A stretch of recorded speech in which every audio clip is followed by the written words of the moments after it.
Praise the lord. దేవునికి స్తోత్రం.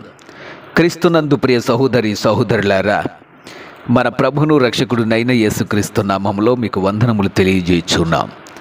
ఈ ఉదయకాలపు సమయమందు ప్రభు మిమ్మల్ని అత్యధికముగా దీవించి ఆశీర్వదించి నడిపించి బలపరచునుగాక. ఈ దినము యొక్క వాగ్దానము, నేను ప్రేమించు వారిని అందరినీ గద్దించి శిక్షించుచున్నాను కనుక నీవు ఆసక్తి కలిగి మారు మనస్సును పొందుము. ప్రకటన గ్రంథము 3వ అధ్యాయము 19వ వచనం. క్రీస్తునందు ప్రియ సహోదరి సహోదరులారా, ప్రకటన గ్రంథమందలి 7 సంఘములున్నాయి. 7 సంఘములలో 7వ సంఘము లవొదికీయ సంఘము. ఈ లవొదికీయ సంఘానికి దేవుడు చక్కటి హెచ్చరికను, ఒక వాగ్దానాన్ని కూడా తెలియజేస్తున్నాడు.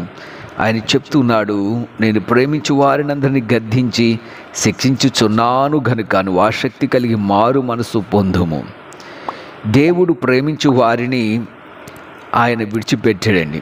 ఆయన ఎవరైతే ప్రేమిస్తున్నాడో వారిని గద్దించుచూ ఉన్నాడు. కారణము శిక్షించుచున్నాడు. కారణము మారు మనసు పొందుటకు, మార్పు నొందుటకు. ఆనాడు ఉన్నటువంటి సంఘమునకు హెచ్చరికగా ఇవ్వబడినది.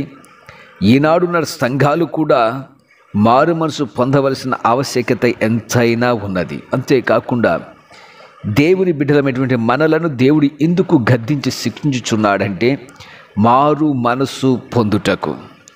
క్రొత్త మనస్సును మనం పొందాలి. ఎందుకంటే రక్షణ పొంది ఉన్నాం, బాప్తిసం పొంది ఉన్నాం, లేక ఎంతో వాక్యము అంతా మనకు తెలుసును అని మనం అనుకునవచ్చును. కానీ మన జీవితంలో ప్రతిదినము మారు మనసు పొందుట అనేది చాలా అవసరమని బైబిల్ గ్రంథం తెలియజేస్తుంది. ఈ మారు మనసు వలన పాప క్షమాపణ కలుగుచున్నది. ఈ మారు మనసు వలన అనేకమైనటువంటి అద్భుతములను, ఆశ్చర్యకార్యములను మనం చేయగలం.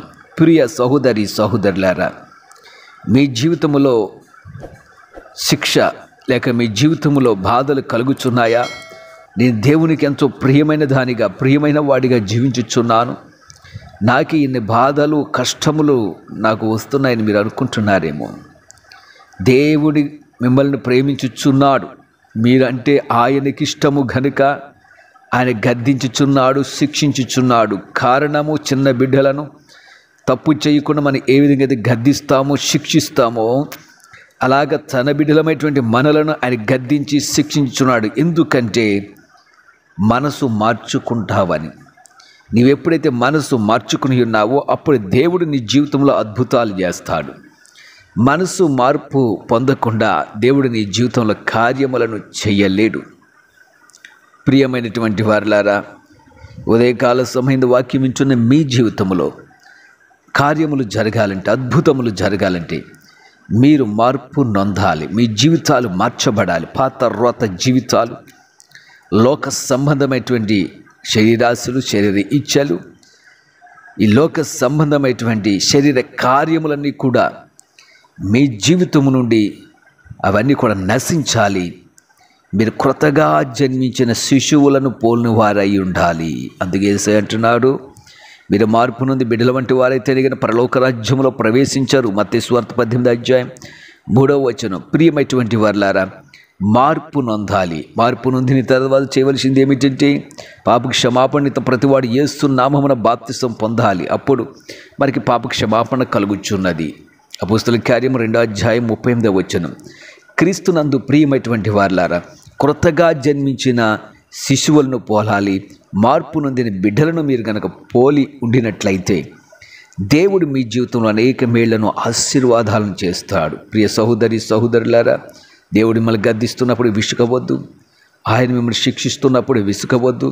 కారణము మీరు మారు మనసు పొందాలి, చక్కని మార్గంలో నడవాలన్నది దేవుని యొక్క ఉద్దేశమై ఉన్నది. మీ జీవితాలను పరీక్షించుకోండి. ఉదయకాల సమయమందు నాకు మారు మనసు ఉన్నదా? నేను బైబిల్ చదువుచున్నాను, వాక్యం వింటున్నాను, పాటలు పాడుచున్నాను, వాక్యం చెప్పుచూ ఉన్నాను, అన్నీ నాకు తెలుసు అని అనుకుంటున్నాము. కానీ మనలో మారు మనసు ఉందా? లోకమును విడిచిపెట్టామా? మార్పు నొందామా? పసిబిడ్డలను పోలి ఉన్నామా అని ఒక్కసారి పరీక్షించుకోండి. దేవుడు మీ జీవితాల్లో గొప్ప కార్యములను, ఆశ్చర్యకార్యములు చేస్తాడు.